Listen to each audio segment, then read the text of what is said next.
Hello, class.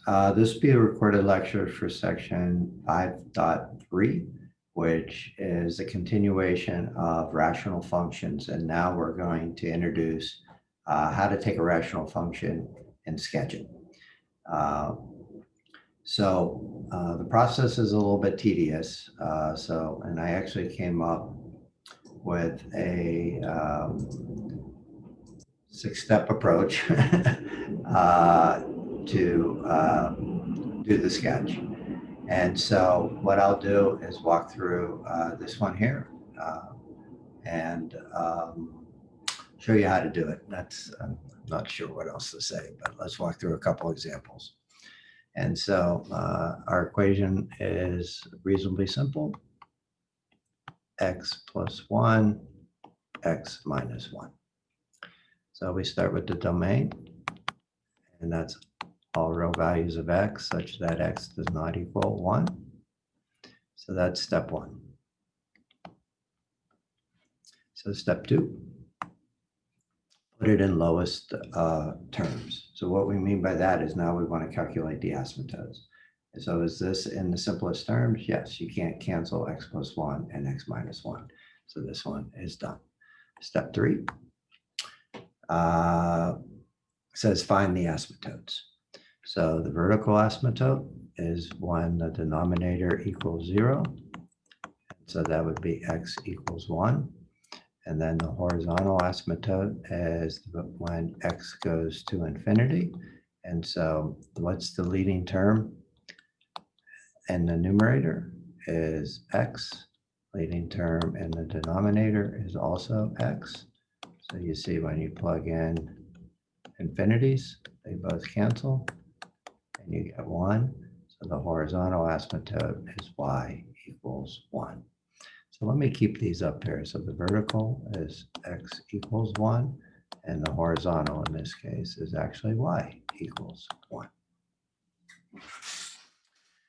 Unfortunately, my whiteboard isn't big enough to keep everything up here, so I'm going to erase step 2 and 3 and go to step 4. So step 4 is calculate the intercepts. Step 4 is calculate the intercepts. Y is always the easiest. So what's the y-intercept is when x equals 0. So that'd be 0 plus 1, 0 minus 1, and that would be minus 1. So the y-intercept is x equals 0, y equals minus 1.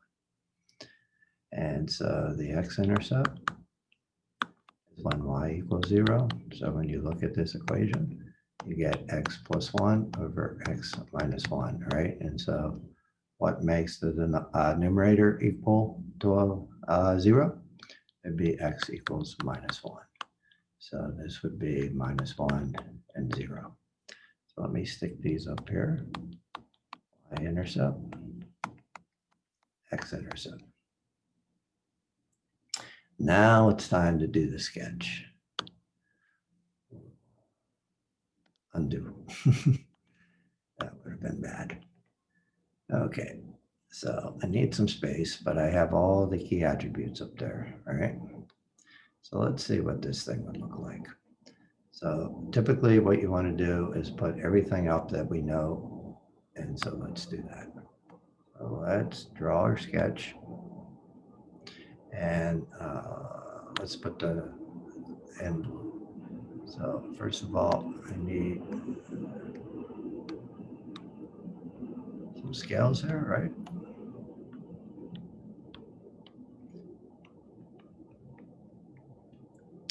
So when we set this up, we have, change it to blue.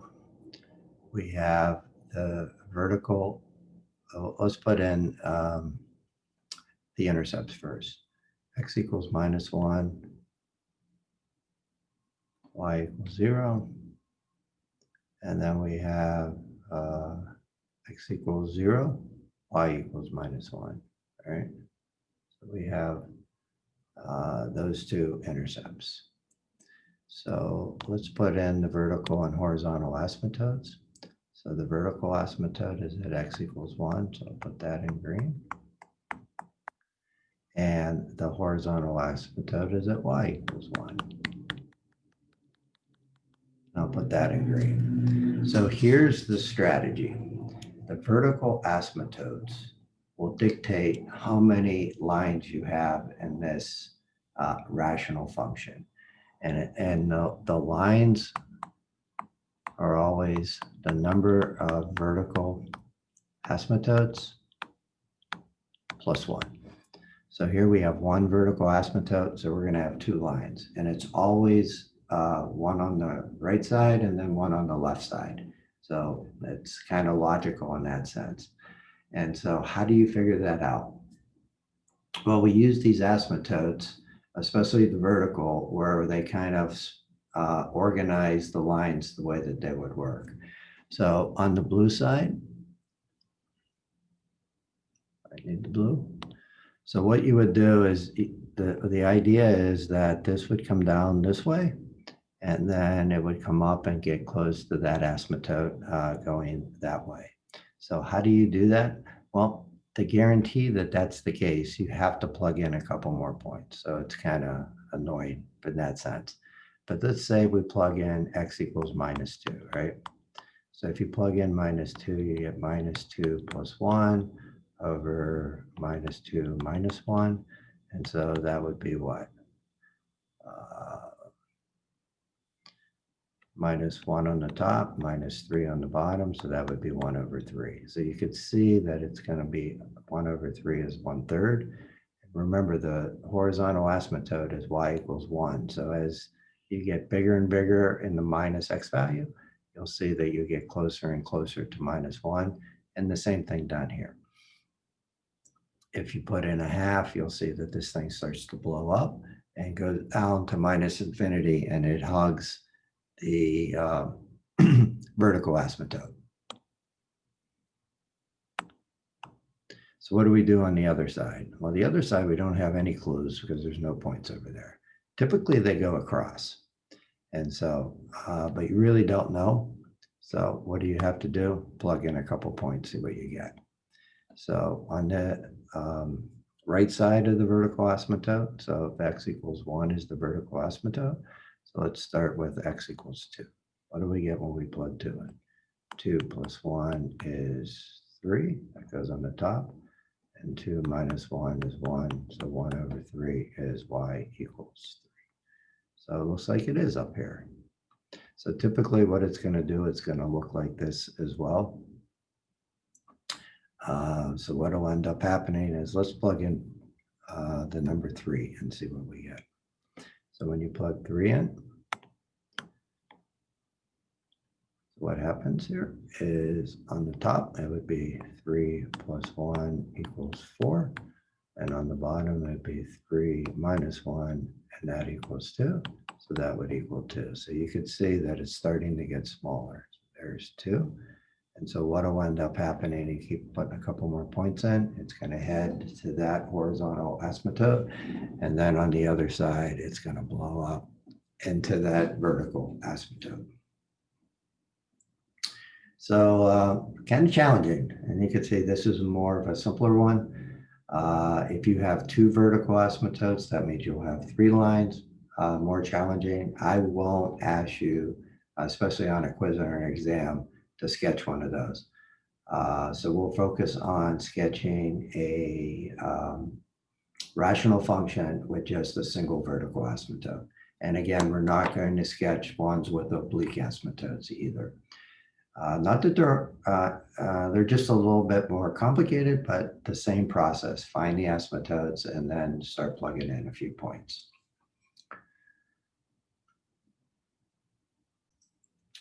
So I paused it for a second. So I'm going to go through one more example.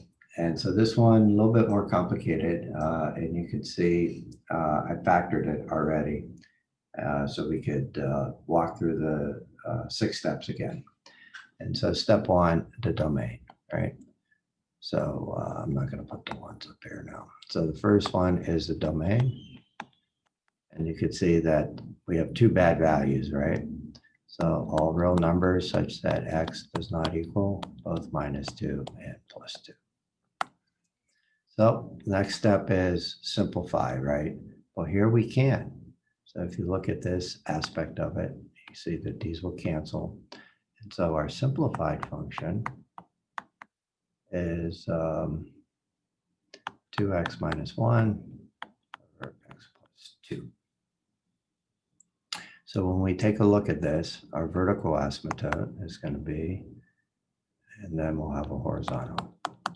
So our vertical asymptote would be x plus 2 equals 0, x equals minus 2. So that's our vertical asymptote. Our horizontal asymptote is the leading term of the numerator is 2x. Leading term of the denominator is x.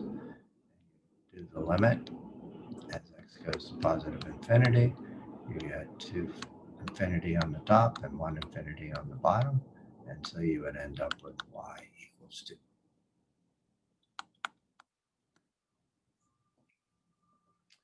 Next step. Oops. Wrong thing to erase. It's okay. I could rewrite it up there real quick.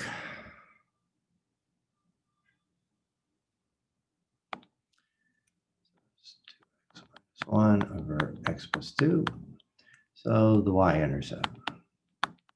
So that would be 2 times 0 minus 1 over 0 plus 2, and that would be minus 1 half. So that would be 0 minus 1 half. And now the x-intercept. And so the x-intercept would be y equals 0. So we want 2x minus 1 equals 0 in the numerator. And so that would be 2x equals 1, x equals a half. And so this would be 1 half and 0. So let's do the sketch. So basically what you want to do is you want to put a little scale here.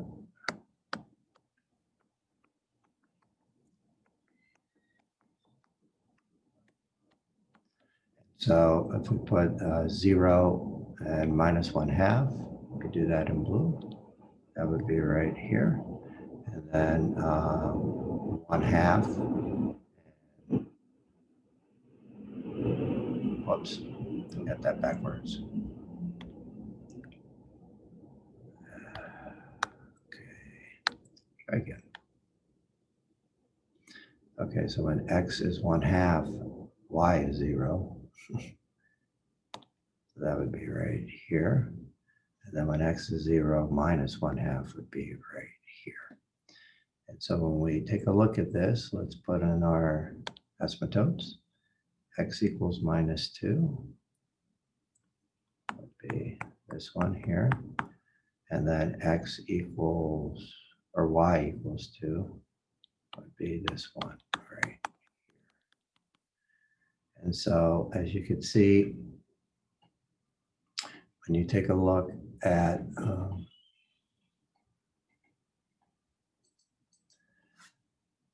the vertical asymptote, we're going to have 2 graphs, one on each side. So we have a couple points on the right side. And so if we plugged in some numbers, you would see that this thing would go down here. And so one thing we have to realize is that we have in our domain that x equals 2 does not work. So what happens at x equals 2? We have a little hole there. And so let's see what happens in our simplified equation. It would look like x plus, or 2 plus 2, right?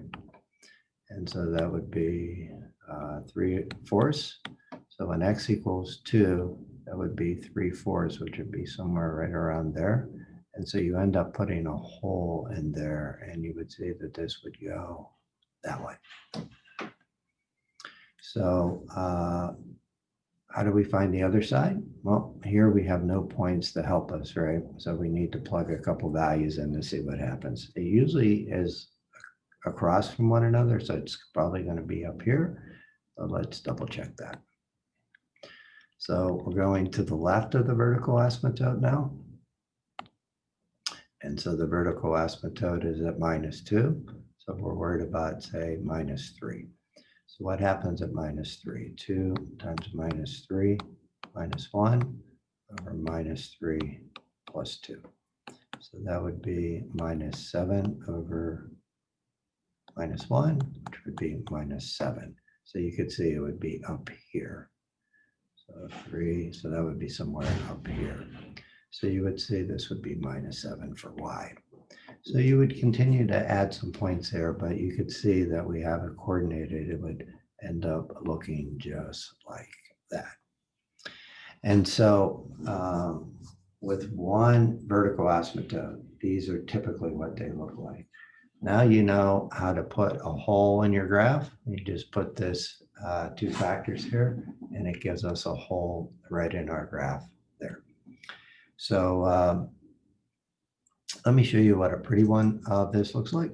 And so in the PowerPoint presentation, I did walk through that, and here's what that would look like. And so you could see that we have it structured where here's our hole, and here's the graph to the right of the vertical asymptote, x equals -2. And then here is the graph to the left of the vertical asymptote. So that ends this recorded lecture for section 4.3.